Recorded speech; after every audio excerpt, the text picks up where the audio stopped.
Baik, perkenalkan nama saya Arya Pangribuan dengan NIM 14S22029. Pada kesempatan kali ini saya akan menjelaskan sebuah kode program beserta outputnya, yang dimana tugas ini adalah tugas dari mata kuliah sistem operasi.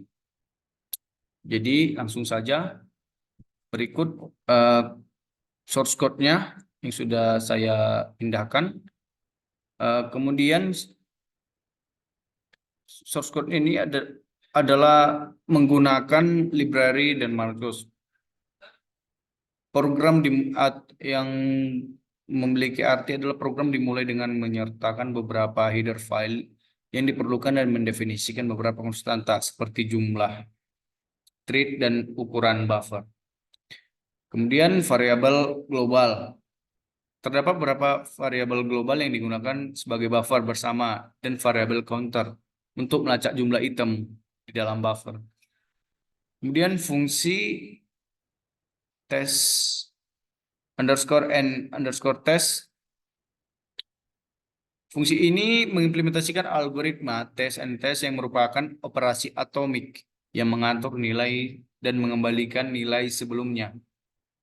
Kemudian ada juga fungsi main. Pada fungsi utama, treat produsen dan konsumen dibuat dengan memanggil ptreat underscore create. Kemudian menggunakan ptreat underscore join, program menunggu semua treat selesai sebelum keluar.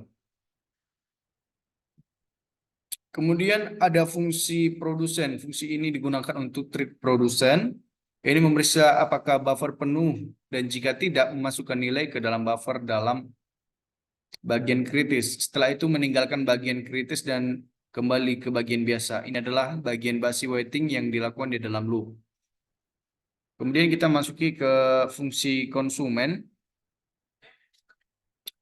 Jadi fungsi ini digunakan oleh thread konsumen. Ini memeriksa apakah buffer kosong dan jika tidak mengambil nilai dari buffer dalam bagian kritis. Setelah itu meninggalkan bagian kritis dan kembali ke bagian sisa. Ini juga merupakan bagian basi waiting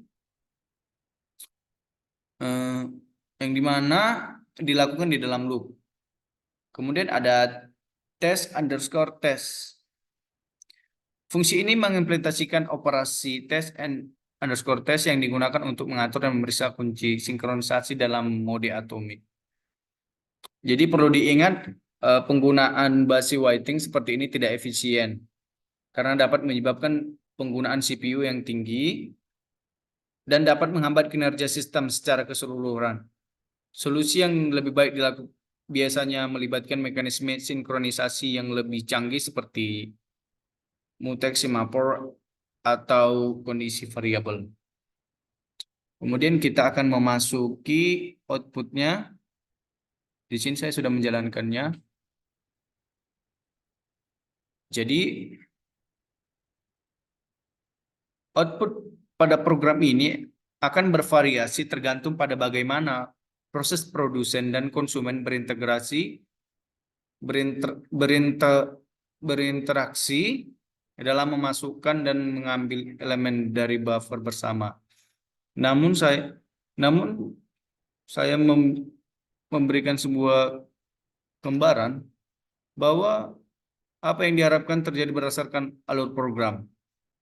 Yang mungkin pertama itu trade produsen akan menghasilkan nilai acak dan memasukkan ke dalam buffer. Setiap kali produsen memasukkan nilai ke dalam buffer, itu akan mencetak pesan yang menyatakan bahwa produsen telah memasukkan nilai ke dalam buffer serta nilai yang dihasilkan. Kemudian trade konsumen akan mengambil nilai dari buffer dan mencetak pesan yang menyatakan bahwa konsumen telah mengambil nilai dari buffer serta nilai yang diambil. Kemudian karena operasi ini berjalan secara bersamaan antara produsen dan konsumen, maka outputnya akan campur aduk antara pesan-pesan produsen dan konsumen. Karena ada mekanisme basi waiting yang digunakan melalui fungsi test and set, maka dapat kita lihat pesan yang menunjukkan bahwa thread sedang menunggu untuk masuk ke dalam bagian kritis.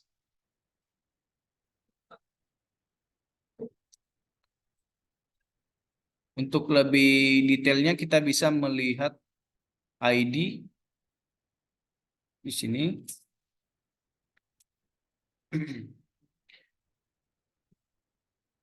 Jadi di sini ada ID ya. Jadi pada ID nanti akan berubah-ubah dan ataupun berbeda dalam output aktualnya. Mungkin itu saja yang bisa saya jelaskan. Saya Arya Pangaribuan, pamit undur diri. Terima kasih telah menonton.